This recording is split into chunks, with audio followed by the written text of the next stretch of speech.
Hi, it's Paul Banis with GreatDad.com, and thank you very much for joining either the podcast or the YouTube version of the podcast. I'd really appreciate it if you took just a second to subscribe either on your podcast app or in YouTube. It doesn't really do anything. It's not going to send you any emails. It's just going to show up more often on your feed, and it does me a lot of good in terms of getting more exposure for this work I do to support dads.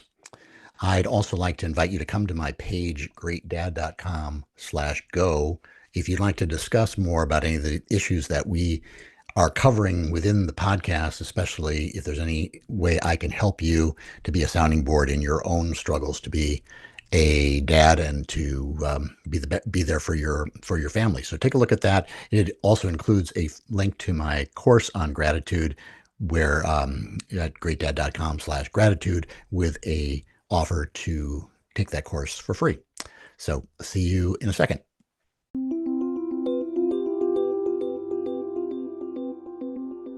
Hey, it's Paul Banis with GreatDad.com, and I'm here with my weekly series talking about fathers and our challenges. And I'm excited today to talk about something we haven't talked about in a little while, is reading, because reading is so important in my life, and I'm always curious as to how people get kids to read, and then also kids who have challenges reading. So I'm happy to welcome our guest, Russell Van Brocklen. Thanks for having me on. Yeah, so Russell, you are a specialist in like, I guess, innovative, different approaches to reaching kids with dyslexia based on your own experience. I want to hear about that first. How did you I guess grow up with dyslexia, realize you had dyslexia, and then start to overcome it and think through this challenge? Well, it all started when I applied for the New York State Assembly internship program in the late 90s. I wanted to learn how our government worked. Hmm? I entered there and I gave them my neuropsych evaluation, and it said I had a first grade reading and writing level. And yeah, and they And you were said, like well, a high school senior, or no, this was college. no, this was college already. I decided to go to college with not being able to read or write. So it's Wow. people like me have done this before. So I go in, they said, well, this isn't going to work. So they put me in the program and counsel's office that ran the assembly day to day for the majority leader. For my research component, they had three administrative assistants who could help with my abysmal writing.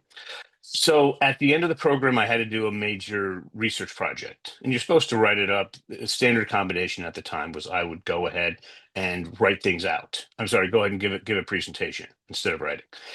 So there was a long presentation, a lot of question and answers with the professor. At the end, the program recommended A minus.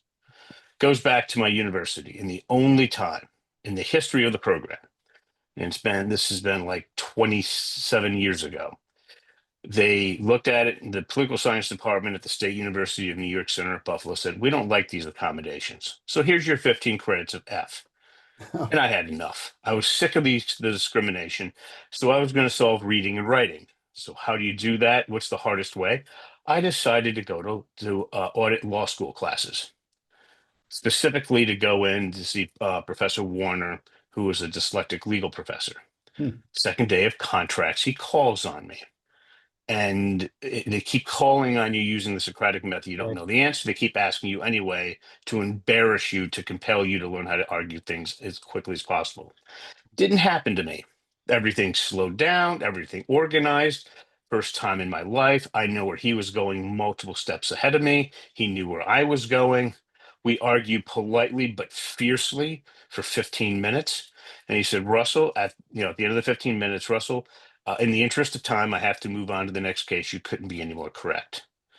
My classmates looked at me and they said, even those who graduated, after they graduated, they couldn't do half of what I did the second class. So then we go into property. We're given these quizzes. By my own desire, I had no accommodations. You're supposed to read a question, multiple choice question, think for 3 to 5 minutes, because it's very complicated how they're trying to fool you. I didn't think for 3 to 5 seconds. I knew it instantaneously. Hmm. So 20 minutes in, I'm done with the highest grade in the class. Reading solved within a month. Then the writing took another couple of years. And then what I wanted to do is I wanted to But solve.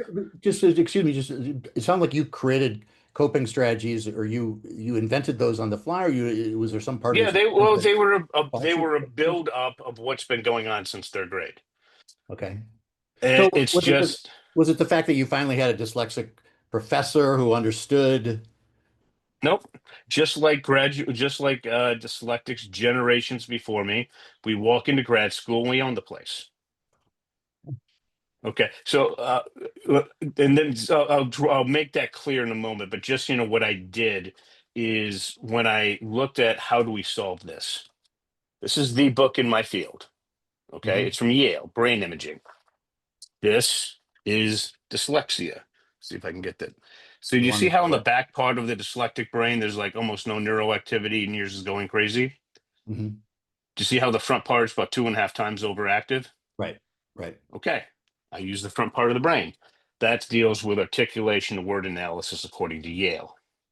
So I looked at where do dyslexics excel? Grad school. The graduate Hmm. records exam, notice word analytical articulation, that's the key.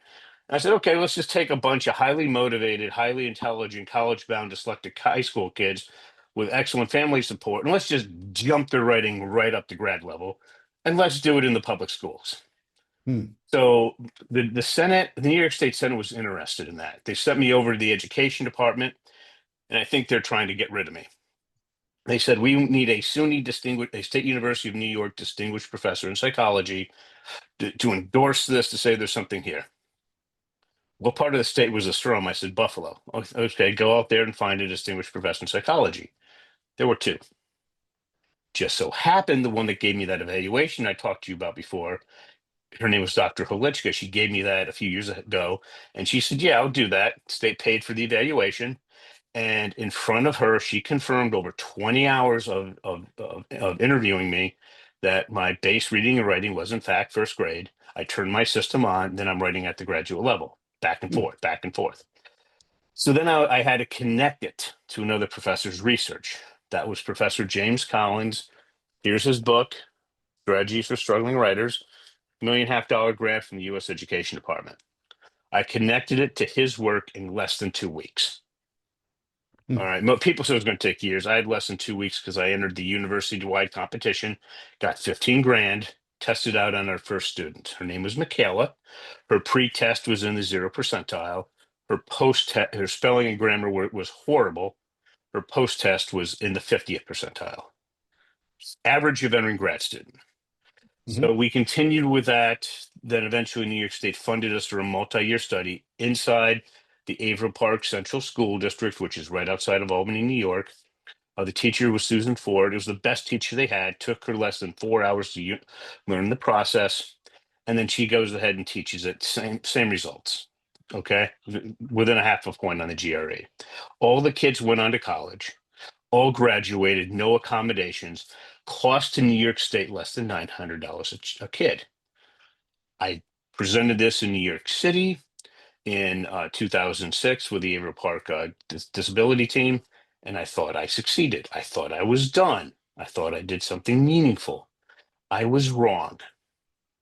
The teachers came back and said, "What about typical students, and how do we drop this to like fourth grade?" Is where we Hmm. ended up. I said, "Okay." Is that So we usually go the age back. when most kids are Yeah. recognized as being dyslexic? Well, we were dealing with highly motivated, highly intelligent, excellent family support, massive motivation. These Mhm. kids are so rare, they're almost non existent.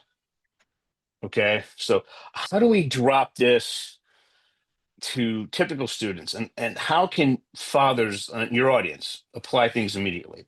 Well, the first thing that I've noticed is we had to switch this instead of articulation followed by word analysis.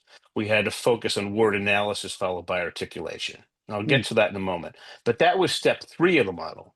Step one, if the kids are going to do the work at all, we have to focus on their speciality, their area of extreme interest and ability. So, for example, Saturday morning, you can tell your kids they can do whatever they want. What day what would it be?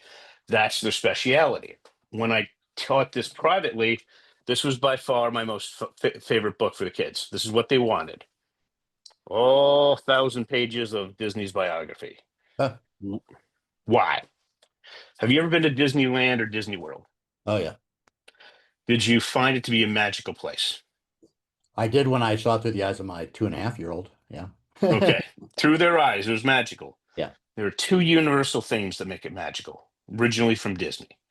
First one's easy to find. Second one, I've never had a parent find it. Give you an example.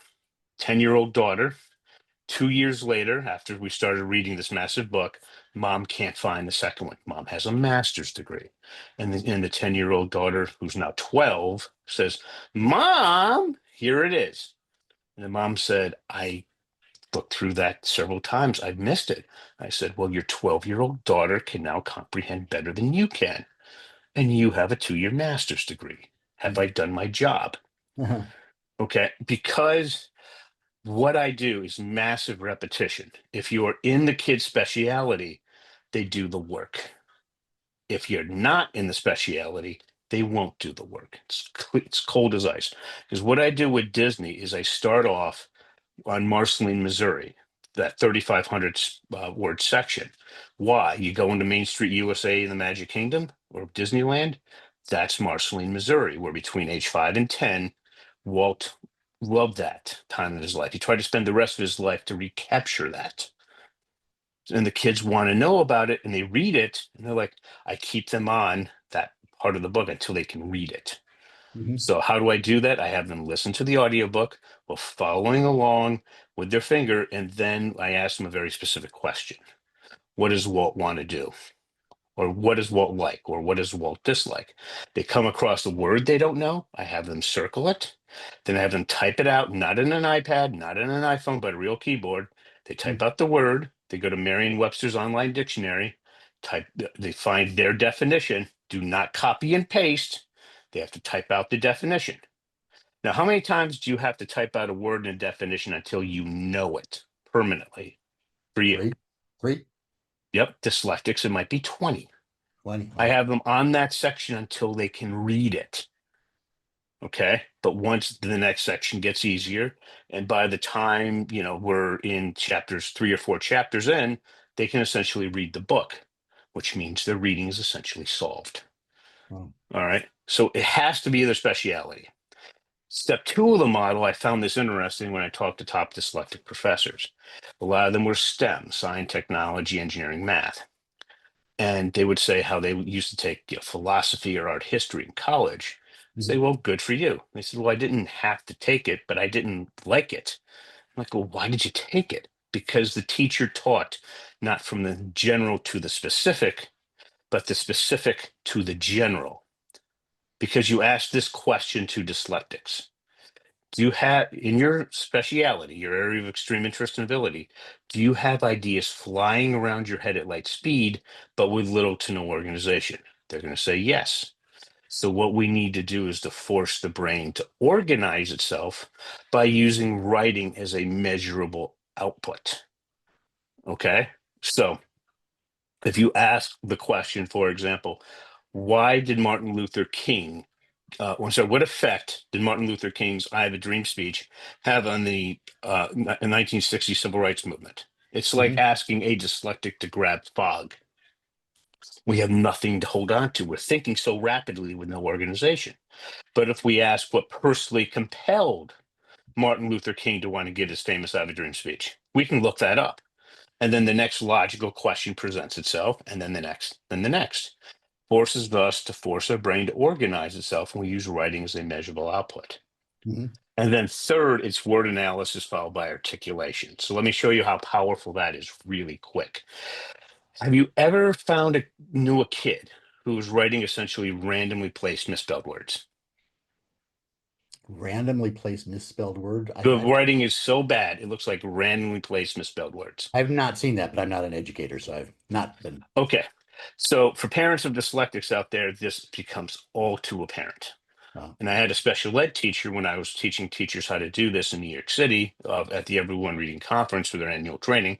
And they would come back and say, one of them said, I have a child who's writing randomly placed misspelled words. I don't even know where to begin. And I said, I'm stealing that. So what we do is we have them type out the following: hero, plus sign, what are we talking about? All right, and I'm just going to call the kid's name is going to be Jim. Jim plus sign, what are we talking about? What's Jim's most favorite thing in the world? Soccer. Jim plus sign soccer. Do you see how we got there? No, We have I'm them not. type out hero plus sign, what are we talking about? Replace hero with Jim. Jim plus sign, what are we talking about? Yeah. Jim plus sign soccer. Uh-huh. See how Okay. we got there? Okay. Okay. Now with Jim, what you need to understand is soccer is his favorite thing ever. He plays it all the time, reads about it, writes about it, anything he can do about the sport. Right. So now I'm going to tell you that when I do this in major dyslexia conferences, 90% of the teachers get it wrong. It's because they don't follow me. They don't follow what I'm asking exactly. Okay. So you have to follow. It's very simple, but you have to follow it exactly. Think I'm going to be able to fool you? Well, just you're replacing the symbols with the actual Yes. subject. No. Right. Yes, but we have gym plus sign soccer. We need to replace the plus sign with a word to make it a proper sentence. Okay. Okay. Okay. I'm going to ask you a simple question. Do you think I'm going to be able to fool you? Probably. Okay. Well, try You're an to. expert. I'm a learner Oh here. no, no. This is as simple as it gets. So here's my Okay. question. We have to replace the plus sign. Does Jim like or dislike soccer? You like soccer. Okay. Go ahead and replace he with Jim's name. Instead of he, use Jim. Jim loves soccer. Or is that? Okay. But that's not what I asked. I asked, does Jim like or dislike soccer? Oh, As an educated person, you yeah. automatically added the S. Yeah. And Jim doesn't know how to add the S. Uh, Okay. So what are the rich use? They use a Orton Gillingham multi-sensory, see, touch, hear, every sense you can imagine, structured literacy approach. Really complicated. Take you 2 years to become certified, $11,000. And that's for a non-for-profit. I'm going to show you how to fix this a lot faster, a lot simpler. My one caveat is I have to assume that Jim speaks proper English. It's the one caveat I had to add. So I asked Jim to read what he wrote out loud. Jim like soccer. And I'd ask Jim, does that sound generally correct? He would say no. And I would say, fix it. Jim likes soccer. mhm. We do that with 10 likes and 10 dislikes. We keep having him practice it until he gets it correct. Now, like and dislike is a form of word analysis. Then we go because reason one. Why do you like Jim? Why do you like soccer? Jim likes soccer because it's fun. After because is articulation. Like and dislike is word analysis. After because it's a form of articulation. I am now going back to this Mhm. brain image. Do you see again the front part of the brain's 2.5 times overactive? Right. It's working on the dyslectic's strength. How do we get the spelling and grammar correct? What I tell the listen, parents can do this. I teach parents to do this all the time. You tell the child, do not put a period down. That once before they put a period down, they could ask like, "Did I spell soccer correctly?" And if they didn't, you can type it out and they will copy it. Copying default writing strategies, James Collins, strategies for struggling writers. So they did just have to fix that one, but if they drop the period, which most of them do, if there's a spelling mistake or a grammatical mistake, then they have to retype the entire sentence. Mm. And the two least offensive way I found to tell them that they made a mistake is you made a silly error or a silly mistake.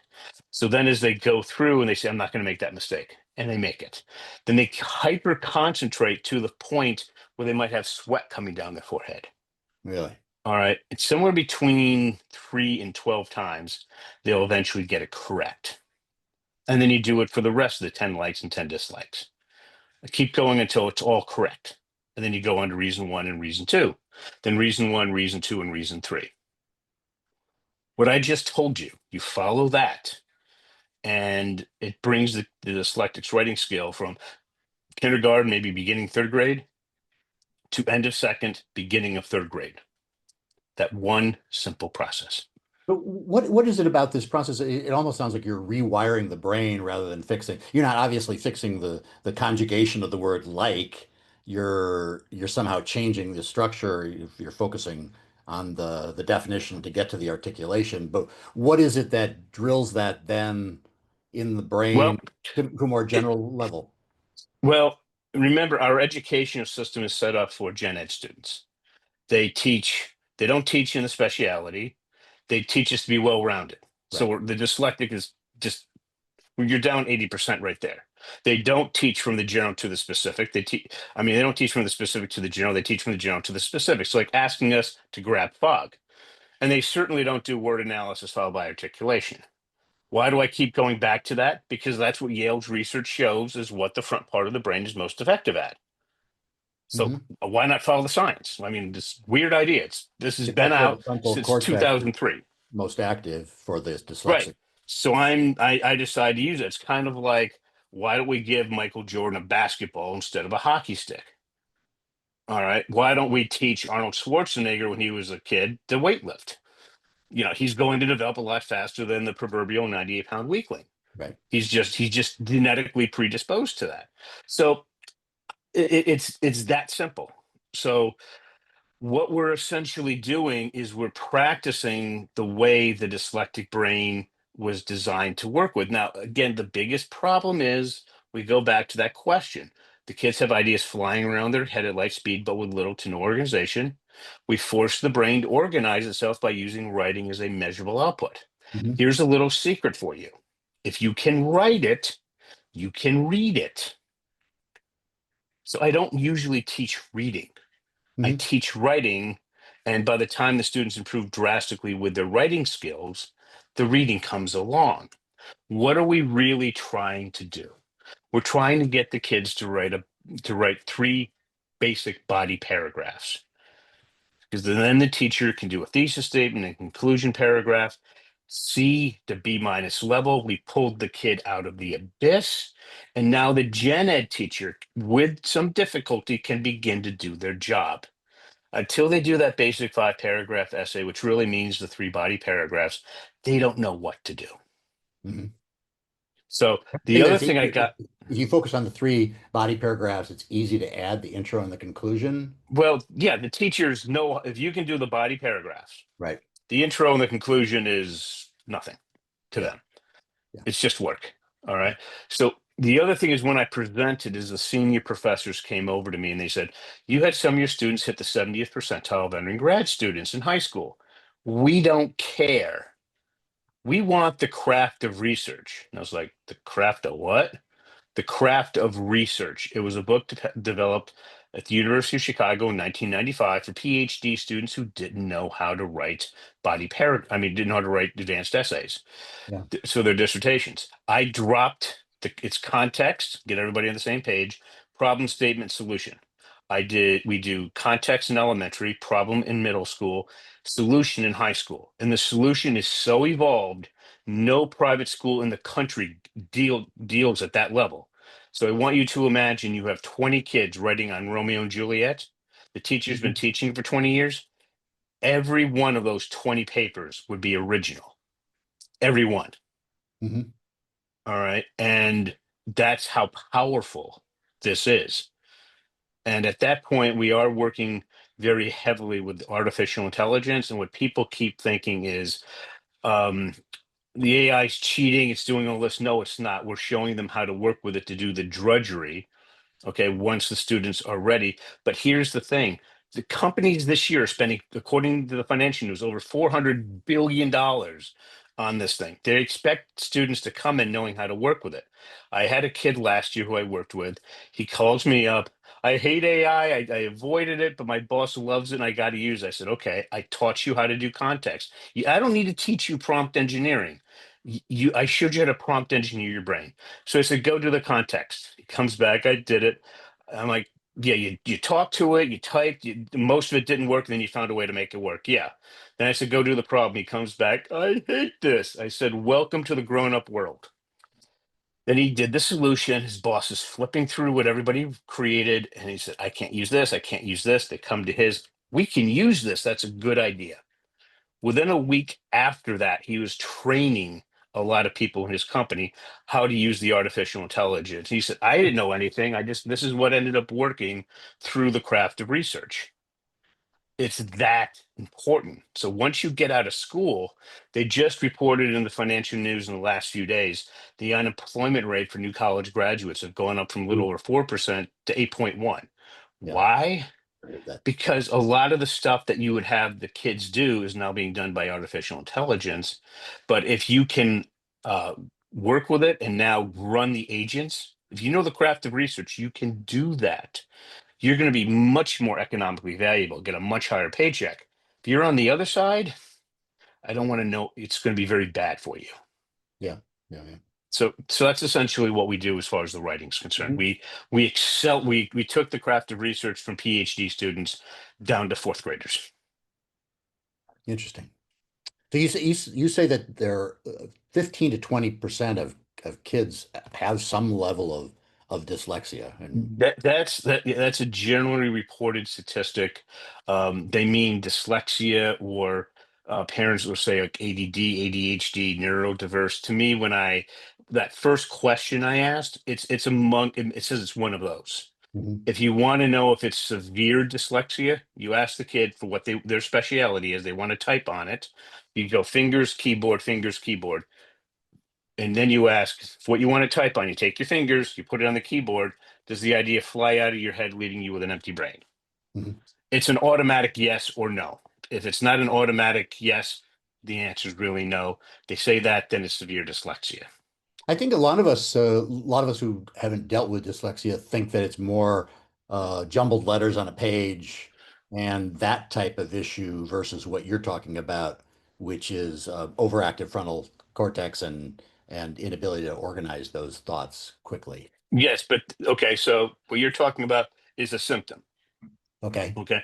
People believe that How they dyslexia is see it. primarily a reading problem. All right. It's a symptom, like a cold. The real problem with a cold is it's in your chest.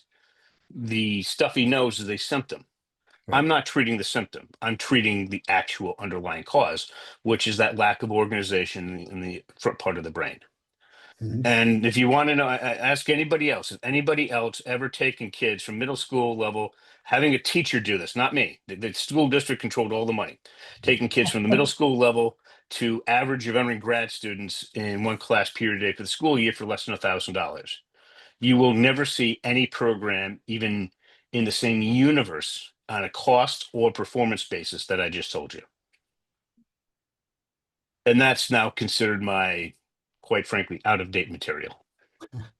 Because now we're doing the craft of research. And I can tell you, no private school in New York City touches the craft of research, really. Hmm. It's too advanced. And I've dropped it to 9-year-olds. Mhm. And there, are they integrating this program into general classes or are these special ed classes for kids who have been I diagnosed? have taught a number of, it has progressed to some areas into gen ed. New York State is now redoing its entire K-5 educational system. They spent a year coming up with a report how to do that, and then they found out they can't afford it. Mhm. So now I'm working with Evelyn White Bay, who was on the dyslexia task force because she was 3 to 4x more effective than a typical special ed teacher. We're finishing up a book, and then we're going out to parents and teaching the parents, 100 of them, to take their kids through the craft of research context and problem, which really basically gives them the skills to pass the 10th grade English Regents exam. Mhm. All right. And the K-8 reading and writing test. So we're going to show the parents how to do that for no charge. No. The price tag is they have to write some handwritten letters to New York State elected officials.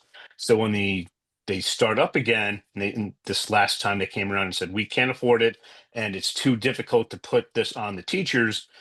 We can come back and say, yeah, well, you can afford this because we did it for nothing, and the parents did it, so I think the teachers can do it as well.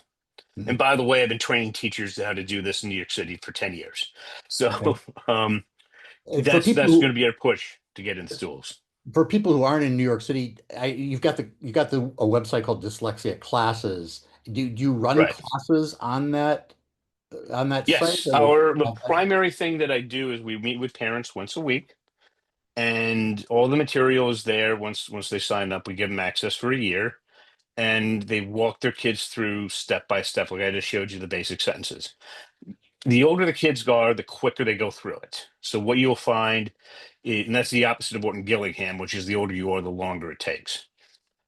So the parents start off there. They start off with the basic sentences. Then we show them how to read, and then we how to build up a vocabulary of hundreds of evolved words. And then we work with them. And I'm just giving you an example of the most motivated kids. Well, take them through a book like this. You can read this. You can go to college. Yeah. Yeah. And some kids start out with that book at 10. Sometimes we start off with Harry Potter and then move to another book and then one like that. Within a couple of years, the kids are ready to go. What we found, just so you know what it takes at the best private dyslexic schools. This is the Windward School in the Upper East Side of Yeah. Manhattan. Right. They're 98% effective, 4 to 5 years at 75,000 a year. Yeah. Yeah. We have. Parents can do things faster at home than in a private school. Yeah. Why? We teach speciality, so the kids are interested. School districts teach well-roundedness outside the speciality. We teach general. The school districts do general to the specific. We teach specific to the general, so the kids can actually do it. I do word analysis followed by articulation. They don't. Mhm. So the schools are doing everything they can to make us not learn because our brains are so radically different. By, And then by, they call us learning disabled. by us, you mean people with dyslexia. Well, Yes. so I'm curious then. It sounds, I don't know what the price tag is of the learning materials, but it really puts the onus a lot on the parents to do that. Yes. Is it what kind of hour, what kind of commitment a week is that to keep your kid, Well, to get the them? first thing is we sign up parents for a year at a time. Right. Okay. Most parents will work with their kids for 2 to 3 sessions a week, 20, 10 to 25, 30 minutes. The older kids do work more. But once they get used to it, especially once we get into the reading aspect, the kids do this on their own mostly. Yeah. The parents have limited involvement. Right. All right. And when parents say, it can't be done, this is the book of my most successful student in elementary, middle school. All Edmund 1,000 pages of this won the Pulitzer. 10th grade material. Her name was Casey, 10 years old, just finishing fifth grade, reading at the second grade level. 6 months later, she had that entire book memorized. Memorized. He But knew every word of that book, well, every now I'm worried definition. that Russell and Casey, you Russell and Casey are just brilliant people who have difficulty reading, but you Her have motive, as I said, I'll never see this again. But she was in her room 3 hours a night for 6 months, plus most of the days during the summer. All right, so she did so 2 years worth of work in 6 months. you don't mean that she has a special power to memorize. She just was so into No, that book that she read it over and over. she just grinded it out. I worked with her for 15 minutes a week. Yeah. Yeah. So when Okay. people say it can't be done, I'm like, really? You tell me a 10-year-old can do things you can't? So what is the price tag for the program or the program materials for us? So what we do is for parents, we start off with most parents at $2,997. And if Well, that's sorry. not All right. financially affordable, we kind of discount it the way universities discount things. And, But we found for most parents, that's something that they can afford for a year's commitment. and is there some sort of check-in process with them on a weekly basis that keeps We them have a involved? weekly webinar Uh-huh. where a lot of places will not meet with you that often, maybe once a month if you're lucky. We're there every week because we found that's what it takes. Parents ask the same general questions. All right. And we meet everybody at the same time, discuss what's going on. We go through the process from beginning to end, and then we just start over again. All right. And just understand again, my effective competition, 75,000 a year for 4 to 5 years. Oh yeah, yeah. That is a very true number. We have friends who've had painful experience with their kids and they don't know what to do and they end up sending them to special schools and 4 years later Yeah, they have to the sue the school effectiveness rate district, and seems to be yeah. really good, but it is enormously expensive and the private school, a lot of people who have the means to send their kids to private school realize really quickly that private schools are made for a fairly narrow band of kids with skills. And the ones who fall outside of it get quickly Oh, ejected from. no, if you send them to Windward or Well, Gower, no, I Gower's mean been doing this the for regular, 99 not years. the special Yeah, private schools, but yeah. the like a I don't know, like a whatever school, you know, A private. typical yeah, because again, they're designing these kids to fail because they're doing the well-round instead of the special. I mean, I will literally, no joke, this book, the most popular one with Disney, I'll be on this with a kid for 2 to 3 years. This one Mhm. book, Yeah, okay? that's not what, that's not what This schools do. this the schools are the exact opposite. That's why dyslexics don't excel until you get to a grad school.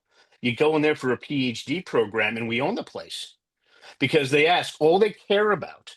What idea do you have that can move the field? And we just tell them, I did mine in less than 2 weeks. All right. And the other students said, "Oh, this takes us years." And I said, well, yeah, I'm dyslexic. There's advantages to it. Yeah, so you do make reference to the fact that I don't know if you would use the word superpower, but how would you describe that specialness of somebody with dyslexia versus somebody who does not have that? It is, we are compelled to as young as second or third grade to doing doctoral level work in elementary school, like literally where we have to solve our own reading and writing issues and pass some tests where nobody can help us. And we figure it out through massive frustration. And then by the time we get to high school, it's just like second nature to us. All right. So when it comes time, we're out in the real world now. You know how AI is taking over everything. Right. I can tell you when ChatGPT came out with a $200 a month pro plan in December, last December, I bought it day one. I had 20 research articles drafted out within 24 hours with O1 Pro. Okay. Um, Now a lot of big part of what I do now is actually showing people how to use artificial intelligence effectively, just because it's like a writer for me for the first time. So what does this mean for dyslexics? The youth unemployment rate for college graduates has doubled in the last couple of years. And according to the guy at Anthropic, he expects it to be a 50% unemployment rate within 5 years.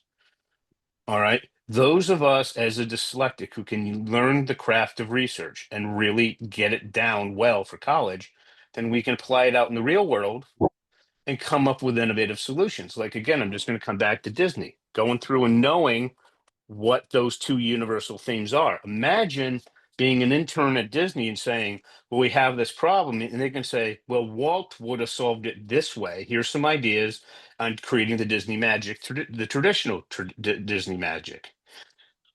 You know, there might be $1 million idea there. It might be a $10 million idea out of a kid who's in college. That's the advantage of being dyslexic. It's, That's what we do. it does sound like that there, like, at least in your mind, there's some relationship between dyslexia and some higher IQ level that would allow you at age 7 to create a coping strategy and or really excel later on in life in graduate school to not only be able to read and focus, but to research and develop higher ideas beyond the average person. Yeah, right, right there. They overact different part of the brain, 2.5 times overactive. Mhm, It's right there. It's word analysis followed by articulation. mhm, I just show you how to do that in relation to the model I showed you and to the relation of a craft of research. mhm. All right, remember the craft of research is now in its fifth edition and it's down to super motivated high school kids.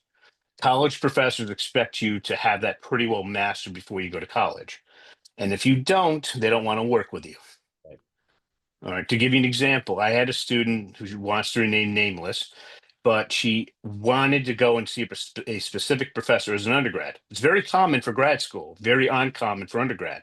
She goes in and talks to him, and as they're talking, she says at the end of the first class, we got the big research paper to do. I'm doing the craft of research, but I'm still not the best at it. He calls me up. What is a college freshman doing with the craft of research? I have trouble getting my doctoral students to do this. Right. And I said, well, I gave her basic training in this. Here's her strengths and weaknesses. And then he calls me months after that, and he says, you know what? I'm learning these, nothing huge and critical, but I'm learning all these little facts, these new ideas, little ones, but important for being a college freshman. And I don't learn from undergrads. I'm learning from her. So now he wanted to work with her because of her reading and writing and research skills, not wanting to work with her because of she's dyslexic, which is much more common. Yeah. Okay, that's how important the craft of research is. And it's that simple. If you want a job when you graduate, this is what they're expecting. Well, yeah, that's really interesting that there's some relationship between these skills and the ability to write good AI, uh, beyond AI prompt engineering, but real good Well, I'll interaction. give you an example. I had a professor, Professor James Holmes, one of the top 1% of lecturing economists in the country. Okay.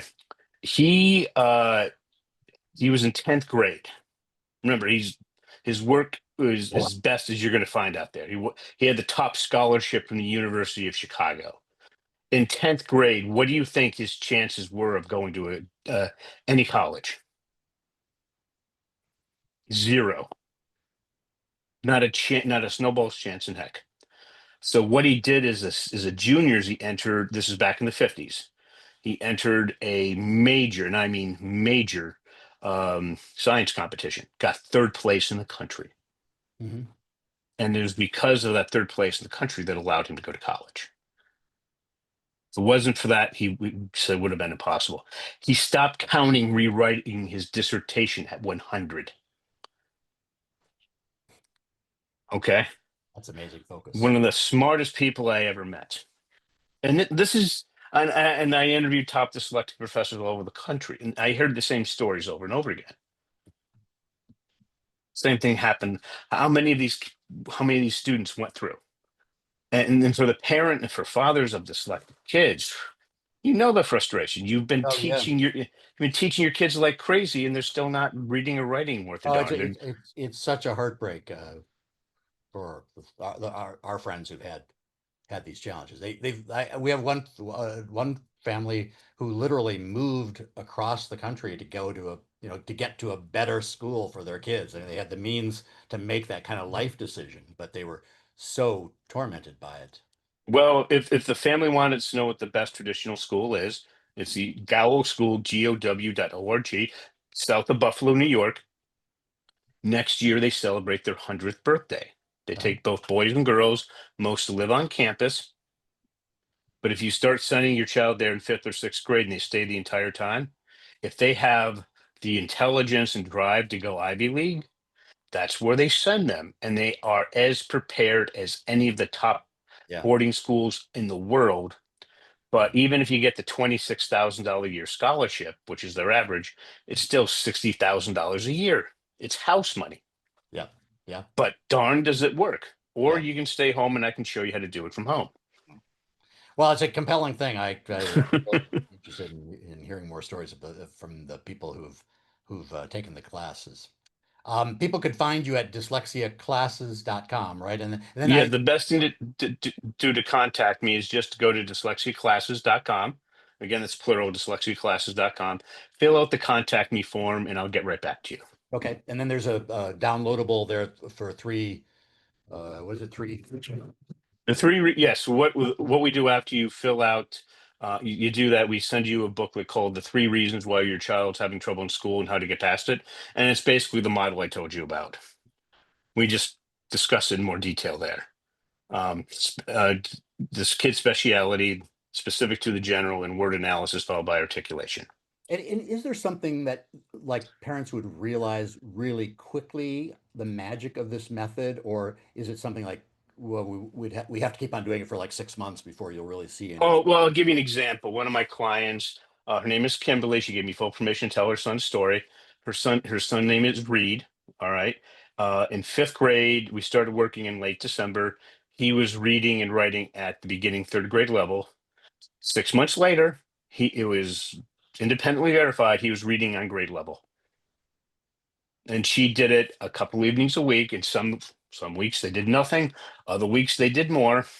But she got him to read at grade level Wow, in 6 months. wow, yeah. All right, which is typical. So she must And have seen changes pretty rapidly. oh yeah, she saw changes immediately. Yeah. And if people want to talk to her, I can, we can make arrangements for that. But she did this on her own, and she's a homeschooling mom. All Yeah. right. She's successfully taught his older brothers and younger brothers and sisters, four of them, how to read using standard approach, but not this. Yeah. And now Reed is currently doing our problem body paragraphs. He just started that, which is, as she described, she's like, this is like eighth, ninth grade level. And he now wants to go to public school, and he's going to be entering sixth grade in a couple of weeks. So we're getting him. He's now in the process of getting above grade level. Great. Great. Well, Russell, thanks a lot for spending some time with me explaining a little bit about what this is about. I don't have a lot of experience with dyslexia except through my friends, and I know everybody's, when you have kids with whatever challenges they have, you're just hungry for solutions, and not everybody can afford 70, 80 Oh yeah, and dollars. here's the thing: when people contact me and we make an appointment, I say, "What? I want your kid there because they are the toughest They need interview to I be, ever have." they need to And be then I motivated. Yeah. yeah, Yeah. I no, I ask him those two questions, and a lot of them look at me. They go, "How did you know? Nobody knows that about me." And I would say, "You think you're the only one? You think other Okay. people haven't gone before you?" Yeah. And then I pick out a book, an audiobook that they like, and then I basically ask, is this how you want to learn? If they don't say yes, then I'm not the person for you. But most of them say yes, then it's just a discussion with the parents to get something that they can afford. And we go ahead and work with this. My whole point in doing this is I don't want parents to go through the hell that I went through. Very good. Okay. So we'll put dyslexia classes where you find it, and then you can find the three things there. Yeah, it's right. It's right there. Hit the contact, fill it out, and we send it to you. Okay, great. Paul Baines with Okay. GreatDad.com. Until next time, stay strong. Okay. Thanks for having me. Thank you.